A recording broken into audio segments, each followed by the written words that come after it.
Welcome back to another episode of Excuse My Grandma. It's Kim and my co-host, Grandma Gail. Okay, we are going to answer some questions that our listeners wrote in on Instagram. We couldn't get to all of them, so we're going to answer some here.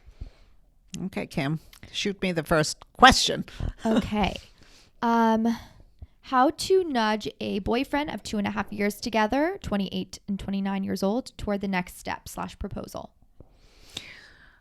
I think they have to have a conversation. Is this where he wants to go or she wants to go?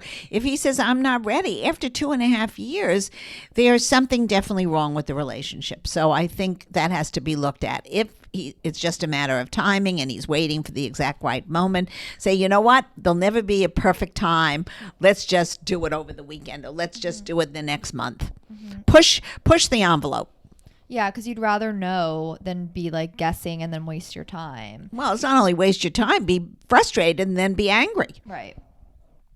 Okay, so someone said, there's some food questions actually. Your least favorite food? I think my least favorite food would be quinoa. I find that. You mean like, quinoa? Quinoa. I find that grain just so innocuous. So good. What do you mean? I know you love it, and I've tasted it a million times from your plate. I don't get it. It has no flavor. It's a good base though, like added to things. Oh, God. So is a French fry. I do not like tuna fish. The idea of it grosses me out. Okay. And I love tuna. Someone said, what do you love as a late night snack? I never have a late night snack. I never snack at night. I eat if I have a nice meal. I'll sometimes have a little sweet dessert or a little bowl of ice cream or whatever, and I do not snack after dinner. Mm-hmm. I do a lot, too much probably. I always do like cereal of some sort, granola or like popcorn or like chocolate, kind of everything. Okay, secret to staying young at heart. Listen to young people. That's how to stay young at heart. Mm-hmm. You can't listen to all your old friends. You got to branch out and get younger friends. Someone said, do women need to have a lot of financial independence, career, or trust fund?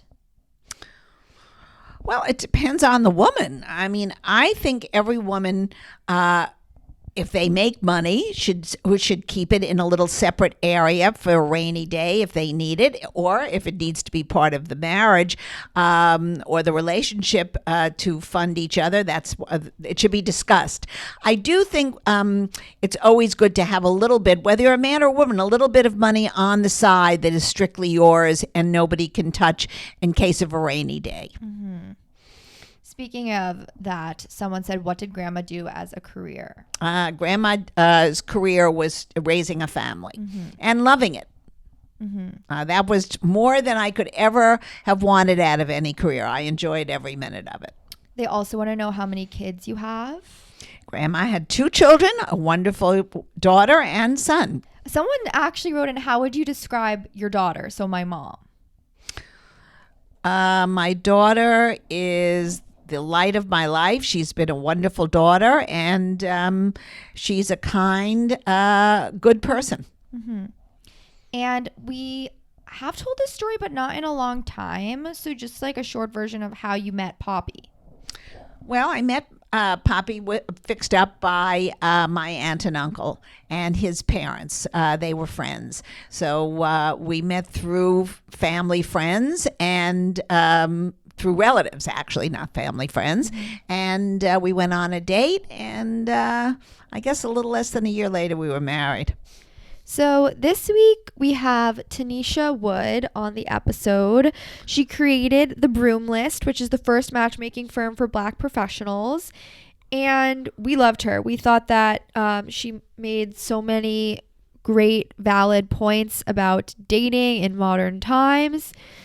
And she's actually reaching out to a different audience than is on Tinder or on these other apps. She's really not a dating app. She's more of a matchmaking service for professionals that have in the Black community. So it's very, very interesting. And I loved her. I thought she was really, really terrific. Yeah, we hope you guys enjoy. So, everyone, we are joined by Tennesha Wood. She is a dating coach and matchmaker. She created the Broom List, which is the first matchmaking firm for Black professionals. Tennesha, thanks for joining us. Thank you for having me, ladies. We want to hear the difference between what you do and what other matchmaking apps do. So I'm really excited. This should be good. Awesome. I'm excited to tell you guys about it. So, let's start with your age, where you live, and your relationship status. Yes. So I am 37. I live in San Juan, Puerto Rico, and I'm in a relationship. What is your professional background? Why did you become a dating coach?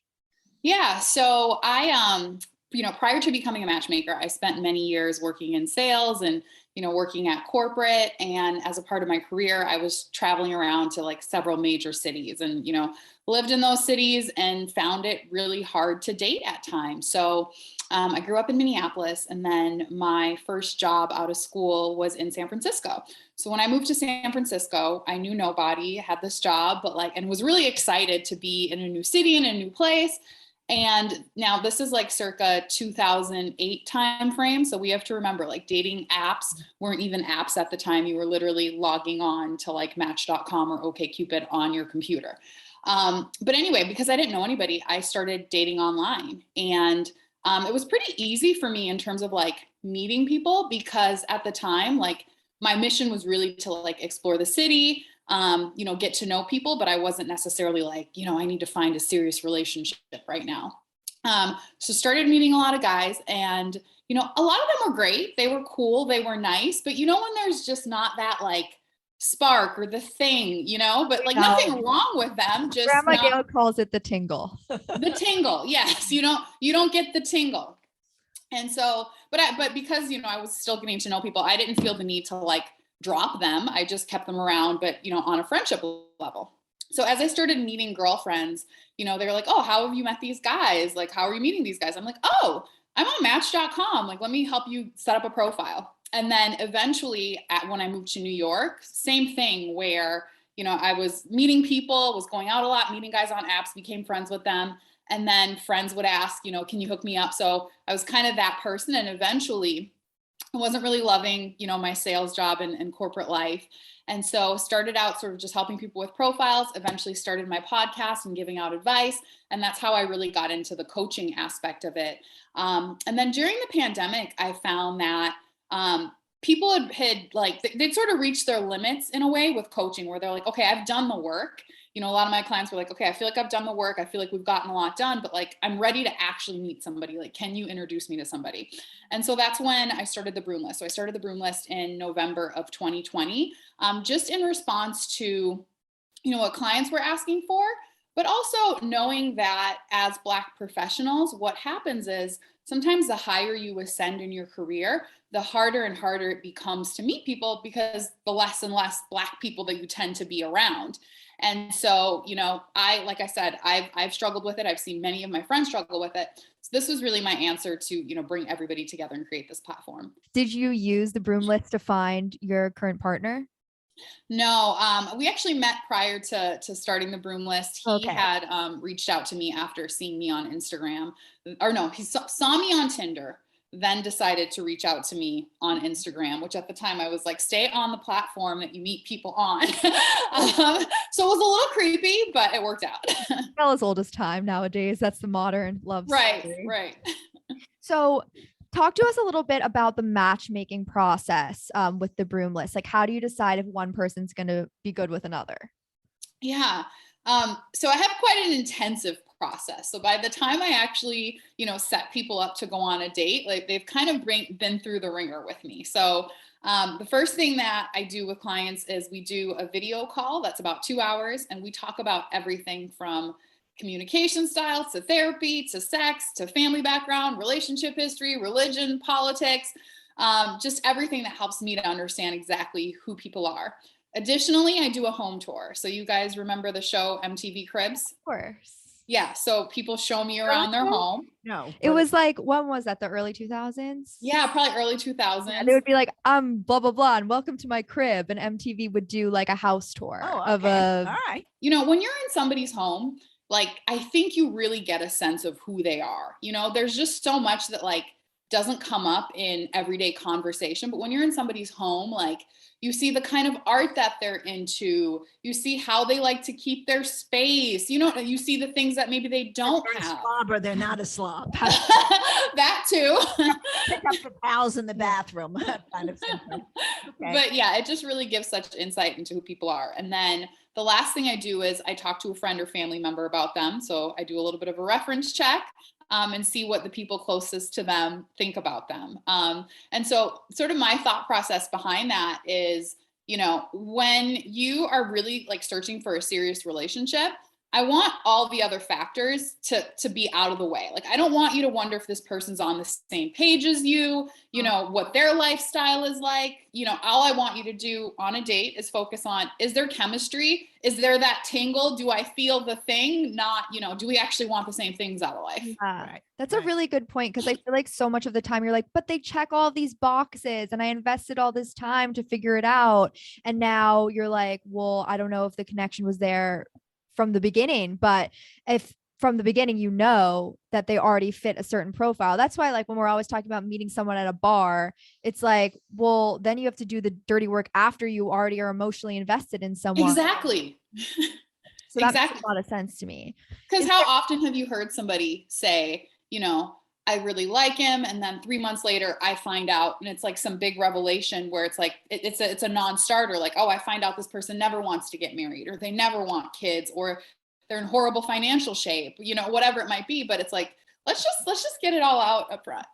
Exactly. Now, are any of your clients interracial, or are they all always? All of my clients are Black professionals, so all of them are required to have a college degree, make over 75K, and then, most importantly, want something long-term and committed. Okay.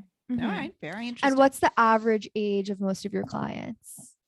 So everybody I work with is above 28, but the average age is around 32 to 36. So they're established in their careers, Right. Basically. Yeah, exactly. Right. And no one should get married before 30, so that's why I start at 28. Really? Oh, yeah. You're talking to somebody who got married at 21. I think if you found the right person after you're 25, I don't think anybody should get married before they're 25, but 25 to 30 is a good time to sort of make a commitment to somebody. I think it's too late, then you might miss the boat on other family issues and having children and all. Yeah, but now there's like all of this but you know what? It's still better if you don't have to go that way. I mean, we have alternatives now and it's fabulous, but young marriages are all right too if the partners are copacetic. Well, Tennesha, what's your reasoning for wanting to be 30? Yeah, so the human brain actually doesn't fully finishing develop until around like 26 to 28 is when it's actually like, all right, you're a fully formed person where you're not always thinking with the emotional side of your brain, but you're using the logical side of it as well. And so that was my big reason, is just like, at that point at 28, all right, you're fully grown, you've had a career, you're somewhat established in it. And I want two people to be like truly ready when they come together and not going on just, I like this person. Like, obviously that's necessary, but that's not what makes things last. You really do have to be on the same page and certain about that. I feel that I'm an old soul and that I'm mature about a lot of things, but I can confidently, confidently say my brain is not developed. I'm aware of that fact. That's why it's like, do you ever just look back and you like about something like you did, and whether it was a relationship or just other things in life, and you're like, what was I thinking? Right. Yeah, of course. And truthfully, when you're young, you're probably not. Yeah. But then don't you even later in life, like if you look at something 5 years ago, do you ever think, what was I thinking? Yeah, well, there are always things that you probably would revisit, but right. But I think what Tennesha is saying is more on the relationship thing. When you're 21, you're not thinking about anything except getting into bed with somebody, probably, and having that tingle. By the time you're 30, you've been to bed, so now you need more. And right. I think that's the basic difference. Sex plays a progressively less of a hysteria than in their early 20s. Right. By the time you've hit 30, 35, you know what you're doing. You've had sex, good sex, bad sex, and you're ready for more. But it has to be there. If the sex isn't there, forget it. You haven't got a relationship that's going to have any basis for anything. Yeah. So Oh, no, you've I said. tell So you, you've said. I'm very big on sex and money are the biggest disruptors to a marriage and to relationships. If you don't have good sex, you're not going to have a good marriage. And if you don't have money, not a lot of money, but you have to have money to support what you need to do in life. You have to have food, you have to have housing, you have to have some kind of financial stability. By the time you're 30, you know that. When Yep. you're Yep. 25, you don't know that yet.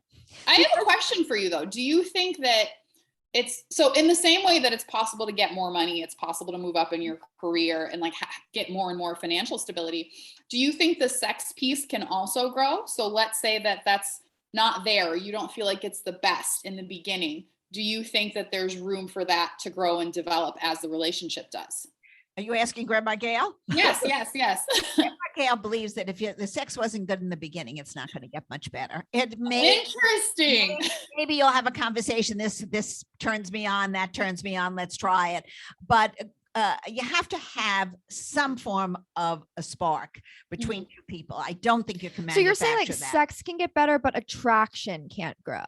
I feel like that's what you're saying. Cause like the actual, as you're saying, like I'm not sure the sex gets better either. I think if you have good sex, you have good sex.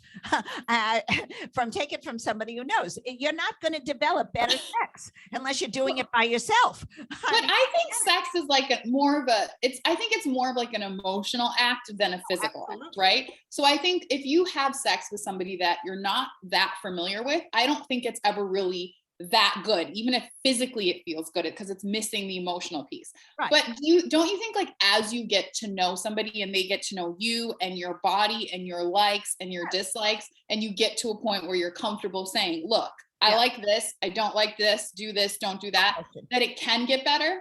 Yes, Tennesha, but I think you can't create that. That has to be something that two people are striving for something better together. And it could be better right from the beginning. meaning like if they think your sex life is fine and if you want to change you're it, dissatisfied, then it wouldn't work. It would have to be like both people. I think both people have to say, you know what, I think we could do a little better in this area, that area. But I think it shouldn't have to be such work. If it starts to be work, then you're already in the psychiatrist's chair. I think then it's a problem. So I would run away from that. And I also think you have to deal with somebody like Tennesha's saying, who are on equal economic levels, so that you at least have some kind of mutual conversations about things. You can't have somebody. Well, does it have to be equal though? Because like, it doesn't have to be equal, but it has to be somewhat. What would you say, Tennesha? It has to be compatible. And I think it also depends on what each person is looking for. So I talk to a lot of men in particular who say, somebody's income doesn't actually matter to me, so for a guy like that, when I'm looking for somebody for him, it would be less about income and more about, so if he's like, look, I really need somebody who's nurturing and caring and, is more somebody that wants to be in the home, then that's what, I'm looking for. But I also, do talk to people that are like, look, I've worked really hard and I want a partner that can come in and give, the same amount to our household. Right. Well, I think that's the same in every relationship, no matter who. I think that makes for good relationships. See, when we started out, we were so young, we didn't have any of those issues. So if the sex was good, then you didn't have a relationship. So, you had no money. But now, as you get older, because Tennesha is basically dealing with older couples or older individuals. Well, they're not older. They're older than when you were. Well, everybody's older than when I got married. Yeah, but they're not old. They're not old. They're more established. Yeah. Let's say that. The word is established. So you even set up the first dates between the two people. How do you decide like where they go and what they do? Yeah. So I am a huge fan of activity dates. I like dates where you're actually doing something, not necessarily just, sitting at dinner. Yeah. But just something where you can actually see somebody's personality. So one date that I did that I really liked was indoor rock climbing. And the reason I did it was because the guy loved doing it. And it was something he did all the time. Like it was like, just his weekend activity. The woman had never been. And she was like, she kind of didn't want to go. She was like, can we just like do dinner? And I'm like, I think this will be a really good opportunity for you just to see his personality. And also like, think about how he's going to react to you now. Like you've never done this before. You have no idea what you're doing. how he reacts to that is going to tell you so much about him, right? Right. Like, is he going to be patient and like kind and show you, or is he going to be like, hello, get up the wall, let's go. Right. So I like dates like that, where it's just like, you kind of can't hide. If you're sitting at dinner, I mean, you can really kind of say anything. Exactly. Yeah, I actually love that. And I'm wondering, you do the work beforehand of the getting to know each other, kind of like, whereas on a first date, if I wasn't using a matchmaking service, I would have to ask all of the questions because I wouldn't know the answers of like, where are you from? What do you do? Whatever. That is kind of done beforehand. So if we wanted to take these lessons into our lives, let's say like we're not a part of the Broom List, like, and I want my first date to be a rock climbing date, is that appropriate to say to someone like, hey, let's skip drinks and just go to this? Or do you think you have to have that step to kind of get the initial conversation out? Yeah. I mean, I don't think all that stuff will come up. You know what I mean? Like you will eventually ask somebody about their siblings and their jobs and, but I really like, I'm like an action person. I like to see things, I like to just see you in action doing what you do. And that informs so much for me about who you are. Mm-hmm. And so, yeah, for your second date, like every date shouldn't be like, we're going axe throwing and indoor rock climbing and so eventually that should come, but I do think it's a really good way just to like break the ice. And also whenever you have the opportunity to see somebody in their element, like take that opportunity. So, if you've met somebody on an app and they're like, I really love, painting, or like, that's like my creative hobby and that's what I love doing. Well, like, great. Like, let's go painting for the first date. Let me see you in that world. Yeah. I love that. That's great. I love it too. What's your success rate? Do you have? So my success rate is 85%. Wow. You're based in Puerto Rico. Yep.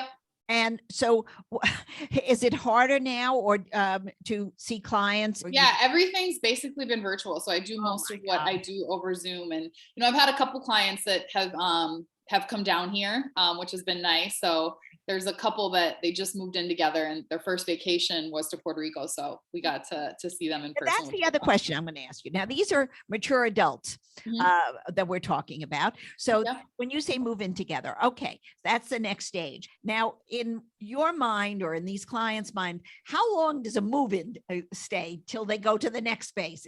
Could this be endless? I mean, could they be 80 years old by the time they put the ring on their finger? I mean, is there, I don't get it. To me, once they've made this commitment, they're established people, let's get on with it.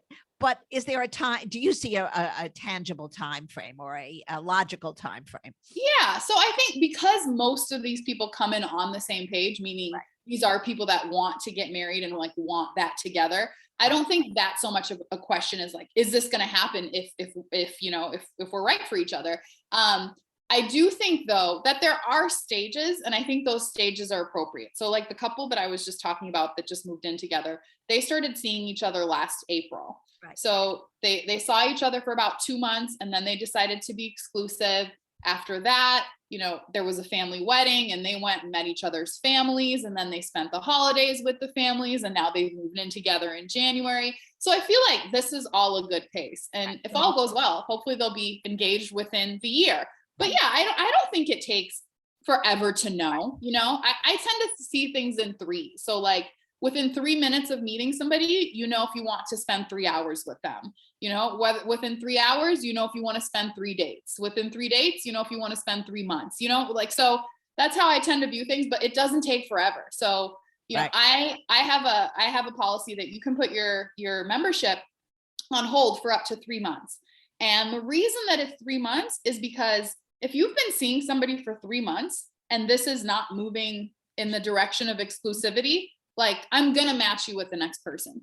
Right. Like why are we waiting at this, time and age? Yeah. Because we get so many calls for people who say that they've been going with this man for 3 years and he hasn't gotten engaged yet. I mean, made a final commitment. It seems like you're giving him too much leeway. In both, it could be either way, the male or the female. They have to say, no, there's a finite time. And if it's not right, we'll move on. Mm-hmm. Right. And it's like, look, if you're a woman and you're in a relationship and you want a man to marry you, like you shouldn't have to beg him. Yeah. Like this shouldn't be like oh my God, I really want to get married. Why don't you want to make, like, if that is what you truly desire and he wants and loves you, you shouldn't have to beg him. Right. You should want it to. But Right. yeah. Also, like when you're saying you set someone up on a date and they have a good time, let's say they say, okay, we're going to go on 3 dates, whatever. Do you suggest that they see people at the same time, or will you match people with multiple people at the same time? Or do you suggest that people like do one at a time? Yeah, I always suggest one at a time. And that's because I think our attention can get so divided, you know, like I think sometimes what happens is people are dating multiple people at once. And like, let's say I'm dating 3 people. I think I'm giving everybody 30%. You know what I mean? Like I'm giving you 30% of my attention. You're getting 30% of me.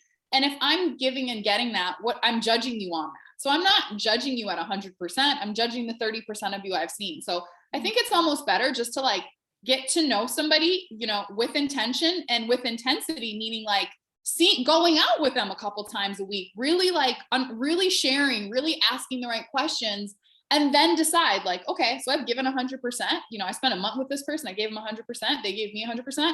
If it's not right, okay, I'm going to move on. But there's no point in sort of like sprinkling, giving everybody a little here, a little there. Like you're never really giving and you're never really getting that. But what if somebody asks you out that you want to say yes to while you're gone on a few dates with somebody else? Well, I think you should go.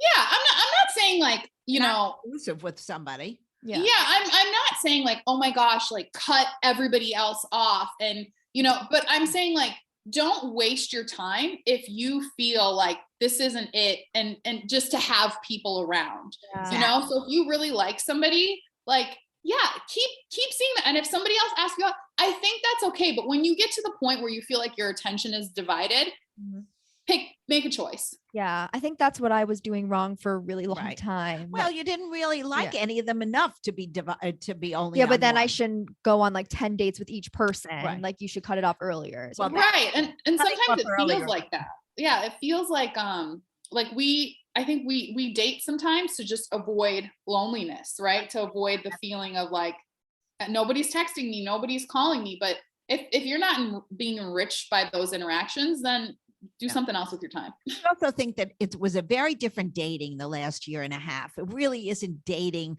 the way we used to date, because you couldn't, you know, you were either on a Zoom or you were on. Not even that. It was harder. I think you can't. It's a very difficult time in this whatever endemic we're doing or whatever. Well, for me in the beginning of the pandemic, I feel like I was just like, I want any social interaction. I'll go on a date. Exactly. Because my friends, like if they weren't around or like, you know, I was in a different state than a lot of my friends, and there are other people near me who want to go on a date. I'm like, oh, human interaction. Well, but I think that's right. And I think it was good.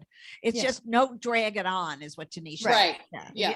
After 3 dates that it's not going anywhere, just to have a date to keep you company, it's not fair. Exactly. Exactly. Well, not really to keep company. It's more just like, oh, they're a nice person and we have a good time. But it should be more than that, I think. I don't know. Do you think so, Tennesha? Can't you just have a friendship too? I mean, so this is where things get blurry, right? So if you meet somebody and things are going well and you like them, but you can't see yourself ever having a romantic connection with them, it's okay to stay friends, but be clear about what this now is. You know, because if you meet somebody on a dating app, the theory there is like, we're here to date, so I want to date you. But anytime you feel a shift, just call it out. Just say like, you know, I've been enjoying getting to know you, and you know, but I don't see this romantically, but like, let's hang out as friends. Just so then one person is, because this is where it gets, you know, people get confused and now there's animosity because they don't know what it is and you haven't said, and there's this ambiguity. Like, just be clear about what it is at any stage. Right. So obviously my grandma and I are very open about these conversations. I was curious if you had a close relationship with any of your grandparents and if they ever gave you advice. Yeah, so 2 of my 4 grandparents are still alive. So part of the reason I'm in Minnesota is to see my grandma that's here. Nice. She is very straightforward. She is very tell it like it is. And so we're also Jamaican, and Jamaican people are notoriously like she doesn't say a lot of things like tactfully, you know? So say it. the other day, you know, she's like, you look a little fat. And I'm like, I don't think I do, but okay. Like, Seems like Jamaicans and Jewish grandmas have a lot in common. Right. But the thing that she always says, and my mom always says too, is just like, you never know when you're going to meet that person. So like, always be prepared for that. So, I can be one to get on a plane looking like a crazy person. Like, you know what I mean? Right. And my mom is just like, you can't get on the plane like that. And I'm like, it's comfortable and I have a 6-hour flight, but okay. But her point is like, always look your best so that you feel your best, so that the best will come to you. And I would say that's a very good advice. I agree. You say that all the time. Like, I'm not putting makeup on tonight. And you're like, you never know who you're going to meet. That's exactly right. And also makes you feel better. Exactly. If you're sloppy and you're in a bad mood and you're putting on just an old sweatshirt, that's going to be what you project. And I think it's smarter to try to put your best foot forward all the time. Yep. You don't have to be perfect, but try. Yeah. And a big part you can't be like me all the time. That's perfection. Oh yeah. And I think you're right. The key is like how it makes you feel, right? So it's not even so much how you look to the outside world, but like when you look better, you feel better. And that is exactly the energy that people are going to see and be attracted to. Totally. Correct. So I love you, Tennesha. You're my new role model. Thank you. You're my new role model. I wanted to end the episode with a little game that we play with all of our guests, Grandma Gail's old-fashioned dating quiz. So basically we go through a few things and we deem whether you're an old-fashioned dater or more of a modern dater. I know what she's going to be already, but Okay. Really? Go ahead, Kimmy. Yep. I don't think I'll put it on this piece of paper. Okay. On the first one is, would you rather receive a call or a text from your date? A call. Oh, I messed up already. I knew. Would you sleep with someone on the first date? No. Dating apps or setups? Oh, Like, setups. Would you move in together before getting engaged or wait until you're engaged or married? Before. And should one person in the relationship pay for the date or should you alternate? I think the man should mostly be paying. Okay, 4 out of 5 traditional. I got fooled. I said, I have to say, I got messed up. You're so confident. I was sure. Yeah, no, I think I'm more traditional probably than I come off, but yeah, I in even sometimes asking a lot of these questions to my clients, like I always do fall on the side of just, I just believe there's roles. And I think that the roles can like shift and alternate, but I do think overall, like it's important that each person understand what their role is. And for my role in a relationship, I do tend to think, like as the woman, I do act more nurturing and more feminine. And therefore I do sort of expect the man to be that more masculine, provider type of mentality. The chaser. Yeah. Right. Yes. Yep. Right. As you were saying, like what you ask your clients, is there any question that ever like stumps them or one that's like hard that's not obvious? Really stump them. Sometimes I am surprised at some of the answers that I get. For example, one of the questions that I ask is, how important is sex to you on a scale of 1 to 7, 1 being not important, 7 being, very important. And it's interesting because I guess I always think that, guys are going to always go on the 7 side of the scale. But, I'm often, sometimes surprised at the fact that, not every guy is like, oh my God, sex is so important. Like some of them are really sort of like evolved when it comes to that. Unless they're lying to you because they want They want a good fix up. Yeah, exactly. Tennesha, thank you so much for joining us. I love talking to you. Thank you, tell lady. our listeners how they can find you. Yeah, so you can find me on Instagram, Facebook, Twitter, all of the things, at Tennesha Wood or at the Broom List. Hope you guys liked the episode with Tennesha Wood. You guys should go and follow her if you don't. And follow us on Instagram and TikTok at Excuse My Grandma. Rate us 5 stars wherever you're listening. And we'll see you next week. Bye.